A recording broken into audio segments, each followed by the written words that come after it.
de vocês. Eu congrego na Igreja Metodista Wesleyana de Lavras e o meu pastor é o pastor Fábio Barreto. E o irmão Juvenil me fez um convite para a gente estar meditando sobre Salmo de número 25, no versículo 14, que diz assim: a intimidade do Senhor é para os que o temem, e Ele lhes dará a conhecer a sua aliança.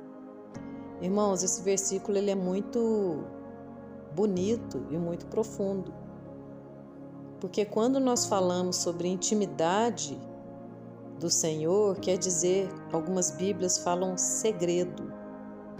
Então, irmãos, quando Deus fala que o segredo dele é para aqueles que o temem, é porque o Senhor ele se revela através da santa palavra, das santas escrituras, a nossa Bíblia Sagrada. Ele revelou para a humanidade, desde a fundação do mundo até a vinda de nosso Senhor Jesus Cristo, porque o Antigo Testamento, ele todo aponta para Jesus Cristo. E Jesus Cristo veio ao mundo, cumpriu aquilo que foi predito em vários livros bíblicos. Um deles que se destaca mais foi o livro de Isaías, que fala sobre a vinda de Jesus Cristo, a revelação do profeta Daniel também, e assim como outros. Enfim, Deus revelou todo o seu projeto de salvação através de Jesus Cristo, então o seu segredo foi revelado ali. E hoje a Bíblia continua a se cumprir e nós estamos vivendo períodos que nós acreditamos que estamos vivendo os últimos dias da igreja aqui na Terra, porque nós já estamos no princípio das dores, dos versículos de Mateus 24, do 1 até o 14, nós já está se cumprindo. Outras coisas serão cumpridas nesse capítulo de Mateus 24. E depois que a igreja for arrebatada, dali em diante, outras coisas serão cumpridas no livro, na Bíblia Sagrada, que é o livro de Apocalipse, escrito por João na ilha de Patmos. Então, irmãos, Deus revelou todos os seus planos, os seus segredos para aqueles que o temem. Quem são aqueles que o temem? Aqueles que creem que a Bíblia Sagrada é a verdade de Deus revelada, é a palavra de Deus. Ela fechada, a Bíblia fechada é um livro, como outro qualquer, mas ela aberta, ela é a palavra de Deus, que veio para iluminar as nossas vidas, para endireitar os nossos caminhos, as nossas veredas. Então, aquele que tem intimidade com o Senhor conhece a palavra dele, examina as Escrituras, procura andar de maneira que agrada ao Senhor. Então, aquele que tem intimidade com o Senhor, ele tem aquele tempo de oração, ele tem aquele tempo de devoção, ele tem um compromisso com o Senhor.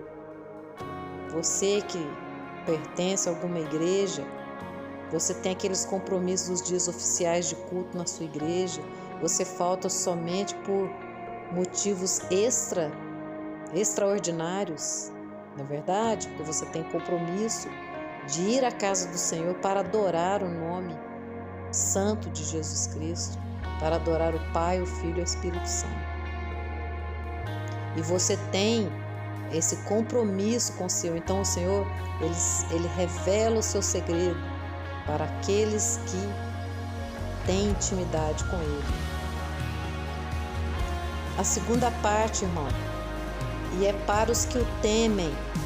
Então, irmãos, o temor do Senhor, ele tem que existir na vida do cristão.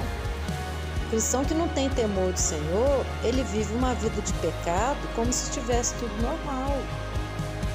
A pessoa que conhece o Evangelho, ela tem que temer, sim, Porque Deus, Ele é um Deus de misericórdia, mas Deus também é um Deus de justiça. Da mesma forma que Deus derramou a sua misericórdia em vários momentos da Bíblia que nós podemos estudar, Deus também derramou a sua ira. Deus também fez cumprir a sua justiça com aqueles povos que adoravam outros deuses, até mesmo com o povo de Israel, que virou as costas para o Senhor e adorava outros deuses. Chegou um tempo que o povo de Israel era tão rebelde que eles chegavam a sacrificar os seus filhos a Moloque. Os reis de Israel ofereciam seus filhos a Moloque, viraram as costas para Deus e sacrificavam os seus filhos, erguiam altares a outros deuses e se prostravam diante deles, e Deus fez justiça. Então, irmãos, se você anda um caminho reto diante do Senhor, é a lei da colheita, é bíblico. Se você semear uma vida de adoração, uma vida de busca, uma vida de entrega, o Senhor vai te olhar com bons olhos. Mas se você semear na sua vida uma vida sem temor de Deus, sem estar buscando a presença do Senhor e temendo o que pode acontecer com aquele que não é fiel, a ira de Deus vai se cumprir, porque a palavra diz que existe o livro das obras. Então, o Senhor, Ele um dia abrirá esse livro das obras e nós vamos ser julgados pelas nossas obras. E nós, irmãos, temos que estar atentos a isso. E aquele que tem temor de Deus, ele vai pensar assim: opa, deixa eu andar no caminho certo, deixa eu fazer aquilo que o meu pai me aconselhou, porque Deus é pai. Deixa eu andar nos caminhos que o meu pai me aconselhou, para que a mão de Deus não venha pesar sobre mim. Então, irmãos, Deus é Deus de misericórdia, mas Deus é também Deus de justiça. E nós temos que temer, sim. Nós temos que temer, porque nas mãos de Deus está todo o poder, nos céus e na terra. E quando Deus, irmãos, quer te pegar, se a pessoa estiver andando no caminho errado, Deus, Ele te pega na curva e não tem quem livra da mão de Deus, não. A Bíblia fala que é melhor você cair na mão do homem do que cair na mão do Deus vivo. Então, irmãos, nós temos que ter temor de Deus, sim. E muito, não é pouco, não. Porque o nosso Deus é poderoso e Ele vai cumprir tudo aquilo que Ele falou. Todos os seus segredos revelados na Bíblia, Ele vai cumprir na vida daquele que é fiel e na vida daquele que é infiel. Que nós sejamos, irmãos, aquele povo que é fiel, que é temente, que é adorador, que vai na casa do Senhor e que a nossa principal motivação é de adorar o nome daquele que vive para todo sempre. Que a nossa principal motivação seja essa: não ir por obrigação, não ir para bater cartão, não ir só para pedir, não ir só porque está passando tribulação, não ir só porque a barriga está doendo. Que eu preciso de uma bênção, então eu vou para a igreja. Não, irmãos. Busque a Deus em primeiro lugar pelo que Ele é, pelo que Deus é, pelo quão Ele é maravilhoso, o quão Ele é poderoso, o quanto Ele é digno de ser louvado e adorado. Quando você chegar na casa do Senhor, irmão, abre a tua boca e glorifica o nome daquele que vive para todo sempre. Porque quando você glorifica o nome do Senhor, a sua glorificação, ela chega até os céus e a glória de Deus, ela desce sobre a igreja, sobre a sua vida. Entendeu, meus irmãos? Então nós temos que ter temor do Senhor.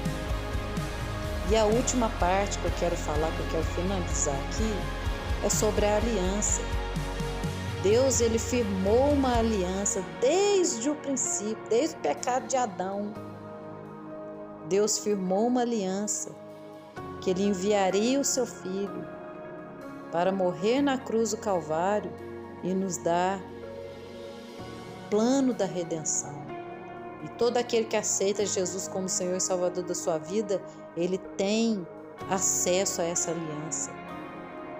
Se nós formos observar o formato de uma aliança, quando a gente vai casar, ou quando você usa uma aliança, você pode ver que ela é circular. A aliança ela é infinita, ela não tem início nem fim. E é assim o amor de Deus para conosco, infinito, irmãos. Mas Deus, Ele também sabe o coração de cada um de nós. Ele visita os nossos corações. Ele conhece o que passa na nossa mente. Ele conhece o que passa no nosso coração. E aquilo que a nossa boca fala é que o nosso coração está cheio. O que você tem falado? O que você tem entregado? Quais têm sido as suas atitudes? Tem sido de uma pessoa que tem aliança com o Senhor? Tem sido de uma pessoa que tem intimidade com o Senhor? Tem sido de uma pessoa que teme ao Senhor? Em nome de Jesus Cristo, irmão, eu espero que sim. Mas se não, que essa palavra venha como uma flecha ao seu coração nesta noite. Que haja mudança de vida, que haja um impacto do Espírito Santo sobre a sua vida, para que você venha entender o quão profundo é esse Salmo 25, versículo 14. Todos os dias nós temos uma nova oportunidade de nos consertarmos diante de Deus e deixarmos que o Espírito Santo venha limpar as nossas vidas. Porque, irmãos, o céu não é para qualquer um e nem entra nele de qualquer maneira, mas sim um povo que busca, que teme, que tem aliança e intimidade com o Senhor. Amém? Que essa palavra venha para a edificação da sua vida, em nome de Jesus. E até a próxima.